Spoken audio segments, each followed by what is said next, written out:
লজ্জায় বলতে পারতেছে না। কি ব্যাপার বলো, এত সুন্দর শুকরান, এত দামি শুকরান কোন জায়গা থেকে আনলাই, কত টাকা নিল, দাম কত, মূল্য কত, কোন জায়গা থেকে ক্রয় করেছো?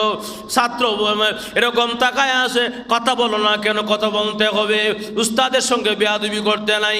এমনি ছাত্র চোখের পানি এখন ছেড়ে দিয়া কান্দা বলেন, জোর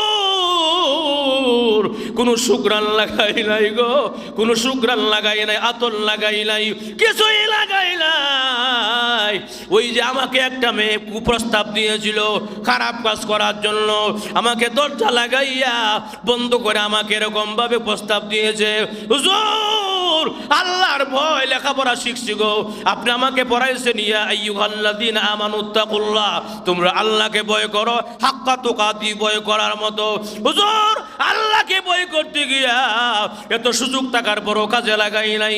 বাথরুমে গিয়া পায়খানা লাগাইছে আমার শরীরের মধ্যে লাগাইয়া, মেয়ের কাছ থেকে বাঁচার জন্য, আমি গুনাহ থেকে বাঁচার জন্য, আল্লাহর ভয়ে বাঁচার জন্য আমি এমন কাজটা করেছি।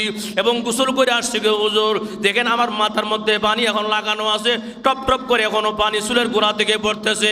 আমার আর কিছু নয়, এটাই হলো আমার কাজ, এটাই হলো আমার সম্বল। এমনি উস্তাদ বলে, আর বুঝার বাকি নাই রে, মহান আল্লাহ রাব্বুল আলামিন তোর এমন কবুল করেছে, মহান আল্লাহ তোকে জান্নাতের মেশকে আম্বর লাগায়া দিছে।